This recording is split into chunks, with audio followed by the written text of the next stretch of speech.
All right, ignore this because I started making this video and then I had to stop in the middle of it again. So consider the beetle population of Model 2. Imagine a change occurred in the beetle's ecosystem, made it easier for predators to spot the white beetles, and 6 of the white beetles were lost. Predict the genotype frequencies in the population after this event. So if you recall, in Model 2, we had 24 beetles.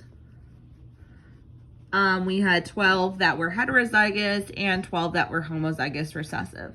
So now if we lost 6 of them, then we have 18 left.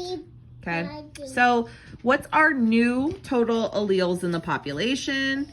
It's 36. Why? Because it's 18 times 2. So we have 36 alleles in our population. I want to know how many of them are gonna be the Q, right? How many of them are going to be the recessive allele? Okay, so of my 18 beetles left, I know that 6 of them are homozygous recessive. So 6 times 2, because each of them, there's 6 beetles and each of them has 2 recessive alleles. But don't forget about the recessive alleles in the heterozygotes. How many heterozygote beetles did we have? We had 12. And they only have 1 recessive allele, so we don't have to multiply that by anything. What's 12 plus 12? It's 24 divided by our 36 total alleles.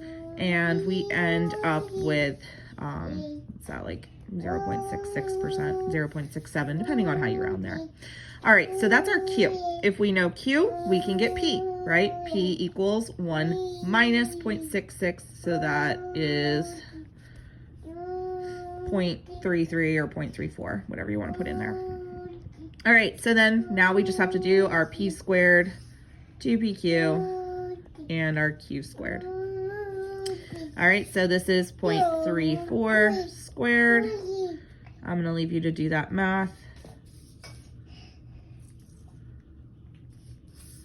And 0.66 squared. There we go. And that's how we would predict the genotype frequencies. We had to get the allele frequencies before we got the genotype frequencies.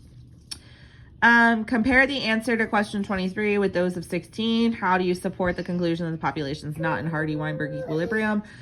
We can see obviously that our genotype frequencies are not constant. These are not going to be the same values, the same percentages that we saw in problem number 16.